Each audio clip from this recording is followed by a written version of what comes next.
गोंधळून गेल्यानं इकडे तिकडे फिरणारे, जखमी झाल्यानं जमिनीवर पडलेले प्राणी आणि त्यांच्या मागे दिसणारा बुलडोझर.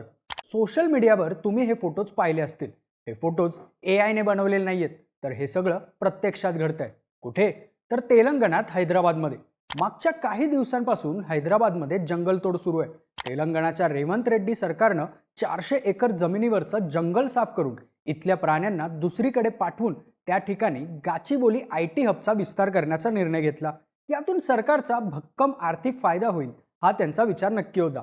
त्यानुसार जंगल तोडण्यासाठी अनेक JCB आणि बुलडोझर आले. जंगल तोडीचं काम सुरू झालं. पण या विरोधात हैदराबाद युनिव्हर्सिटीचे हजारो विद्यार्थी रस्त्यावर उतरले. आंदोलन सुरू झालं. आंदोलकांनी तेलंगणा पोलीस आणि सरकारच्या विरोधात घोषणाबाजी केली. पण या जंगल तोडीला सरकारला अपेक्षित होता त्यापेक्षा तीव्र विरोध झाला. हा विरोध कमी व्हावा म्हणून सरकारने या विद्यार्थ्यांना अटक केली, लाठीचार्ज केला.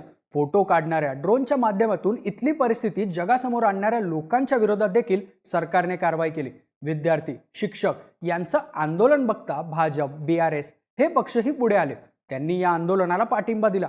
रेवंत रेड्डींच्या निर्णयाचा विरोध केला. प्रकरण सुप्रीम कोर्टात गेलं आणि कोर्टानं ही जंगलतोड थांबवण्याचे आदेश दिले. पण सरकार हे जंगल साफ करण्यासाठी इतकं आक्रमक का झालं? ही जमीन नेमकी कोणाची? आंदोलनात हैदराबाद युनिव्हर्सिटीमधले विद्यार्थी इतके अग्रेसर का? या प्रकरणात कोर्टात काय घडलं? या जमिनीशिवाय दुसरा पर्याय सरकारकडे नव्हता का? हैदराबादसाठी हे जंगल किती महत्त्वाचं आहे पाहूयात या व्हिडिओमधून. नमस्कार, मी अनिकेत आणि तुम्ही पाहताय बोलभिडू. सगळ्यात आधी सरकारला ही जमीन इतकी महत्त्वाची का वाटते ते बघू. तेलंगणाच्या रंगारेड्डी जिल्ह्यातलं कांचा गाचीबोली इथं असणाऱ्या 400 एकर जमिनीचं ऑक्शन करण्यासाठी तेलंगणा सरकारचे प्रयत्न सुरू आहेत. यामागचं सगळ्यात महत्त्वाचं कारण सांगितलं जातंय ते म्हणजे या जमिनीच्या माध्यमातून तेलंगणा सरकारला मिळू शकणारा पैसा. राज्याच्या इकॉनॉमिक ग्रोथचं जे टार्गेट सरकार पुढे आहे ते पूर्ण करणं आणि लोकांना दिलेली आश्वासनं पूर्ण करणं रेवंत रेड्डी सरकारसाठी गरजेचं आहे.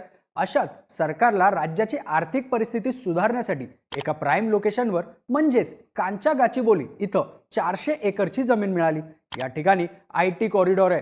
त्यामुळे आपोआपच या जमिनीचं महत्त्व वाढलं. त्यामुळे ही जमीन विकली तर सरकारला कमीत कमी 10-15 हजार कोटी ते जास्तीत जास्त 25-30 हजार कोटीपर्यंतचा रेव्हेन्यू मिळू शकतो असा अंदाज बांधला जातोय. इतक्या सगळ्या रेव्हेन्यूमधून राज्याची आर्थिक स्थिती तर सुधारेलच, यासोबतच IT इन्फ्रास्ट्रक्चर, IT पार्क निर्माण होतील, ज्यातून हैदराबादला जे IT हब बनवायचंय ते देखील सरकारला साध्य करता येईल. आता एकीकडे मुख्यमंत्री रेवंत रेड्डी ही जमीन सरकारची असल्याबद्दल काहीच वाद नसल्याचा दावा करतात, तर दुसरीकडे हैदराबाद युनिव्हर्सिटी मात्र ही जमीन त्यांची असल्याचा दावा करते. पण ही जमीन नेमकी कोणाची आहे? 1975 मध्ये तेव्हाच्या आंध्र प्रदेश सरकारने हैदराबाद सेंट्रल युनिव्हर्सिटी म्हणजेच आत्ताच्या हैदराबाद युनिव्हर्सिटीला 2324 एकर जमीन दिली होती. त्यातल्याच युनिव्हर्सिटीला लागून असणाऱ्या 400 एकर जमिनीच्या संदर्भात हा सगळा वाद सुरू आहे. जेव्हा आंध्र प्रदेश सरकारने ही जमीन युनिव्हर्सिटीला दिली तेव्हा कोणत्याही प्रकारचे डॉक्युमेंट्स बनवण्यात आले नव्हते. मात्र मागच्या अनेक वर्षांपासून विद्यार्थी या जमिनीचा अभ्यास आणि रिसर्चसाठी वापर करतात. याबाबत 2022 मध्ये तेलंगणा उच्च न्यायालयाने ही जमीन युनिव्हर्सिटीची असल्याचं कोणताही डॉक्युमेंट नसल्यामुळे जमीन तेलंगणा सरकारचीच असल्याचा निर्णय दिला. त्यानंतर सुप्रीम कोर्टाने देखील उच्च न्यायालयाचा निर्णय कायम ठेवला आणि या जमिनीचं ऑक्शन करायचं की कोणाला द्यायची याचा निर्णय तेलंगणा सरकारचा असेल असं सांगितलं. 2003 मध्ये गाचीबोली स्पोर्ट्स कॉम्प्लेक्समध्ये आफ्रो एशियन गेम्स पार पडल्या. त्यानंतर 2004 मध्ये चंद्राबाबू नायडू सरकारने ही 400 एकर जमीन स्पोर्ट्स फॅसिलिटी उभारण्यासाठी IMG academics Bharat private limited या कंपनीला दिली. पण 2006 पर्यंत या कंपनीने काम चालूच केलं नसल्यामुळे सरकारने ही डील रद्द केली. त्यानंतर ही जमीन राज्याच्या यूथ ॲडव्हान्समेंट, टुरिझम आणि कल्चरल डिपार्टमेंटला देण्यात आली. त्यावरून IMG कंपनी कोर्टात गेली. रेवंत रेड्डी सरकार सत्तेत आल्यावर त्यांनी ही केस लावून धरली. अखेर मार्च 2024 मध्ये तेलंगणा कोर्टाने ही जमीन सरकारची असल्याचा निर्णय दिला. त्यानंतर सुप्रीम कोर्टाने देखील सरकारची जमीन असल्याचं स्पष्ट केलं. सरकारने ही जमीन आपल्या ताब्यात घेतली. मागच्या वर्षी म्हणजेच जून 2024 मध्ये तेलंगणा इंडस्ट्रियल इन्फ्रास्ट्रक्चर कॉर्पोरेशन म्हणजेच TGIIC ने या 400 एकर जमिनीवर IT पार्क आणि प्रोजेक्टसाठी वापरण्याचं एक प्रपोजल मांडलं. ते मान्य करून रेव्हेन्यू डिपार्टमेंटने ही जमीन TGIIC ला दिली. तेलंगणा सरकार ही जमीन सरकारची असून सरकारच्या ऑक्शनच्या निर्णयाला विरोध करणं हा कोर्टाच्या निर्णयाचा भंग असल्याच्या भूमिकेत आहे. तर युनिव्हर्सिटीचं असं म्हणणं आहे की सरकारने ही जमीन स्वतःकडे घेतली असली तरी या बदल्यात दुसरीकडे 400 एकर जमीन देण्याचा करार 2003 मध्ये झाला होता. पण मेन मुद्दा ही जमीन कोणाची आहे हा नाहीये. मेन मुद्दा आहे की सरकार ज्या प्रकारे या जमिनीचा वापर करू पाहतंय त्याचा. ज्या प्रकारे जंगलतोड करून पर्यावरणालाही हानिकारक असणारा निर्णय घेतला जातोय त्याचा. सरकारसाठी यातून मिळणारा रेव्हेन्यू जास्त महत्वाचा आहे की जंगल जमीन याचा? कारण ही जमीन केवळ IT कॉरिडॉर आहे म्हणून महत्वाची नाही. या जमिनीला ग्रीन लंग्स ऑफ सिटी म्हणतात. ही जमीन एक वॉटर सिंक आहे, म्हणजे पावसाळ्यात या ठिकाणी पाणी जमा होतं, ज्यामुळे ग्राउंड वॉटर टेबल लेवल वाढतं. याच पाण्याचा वापर या जमिनीच्या आसपासच्या भागात होतो. पण जर या ठिकाणी जंगल तोडून कॉन्क्रिटीकरण झालं तर हा नैसर्गिक वॉटर सिंक नष्ट होईल, पुराचा धोका वाढेल. इतकंच नाही तर या ठिकाणी 455 पेक्षा जास्त प्राणी, वनस्पती, पक्ष्यांच्या प्रजाती आहेत. Granite rock formation, mushroom rock formation यांसारख्या हेरिटेज व्हॅल्यू असणाऱ्या गोष्टीही इथं आहेत. त्यामुळं सस्टेनेबल डेव्हलपमेंटच्या चर्चा असताना जर फायनान्शियल सिटी उभारण्यासाठी जंगल नष्ट केलं जाऊ शकतं तर त्यामुळे होणारं नुकसानही तितकंच मोठं असेल.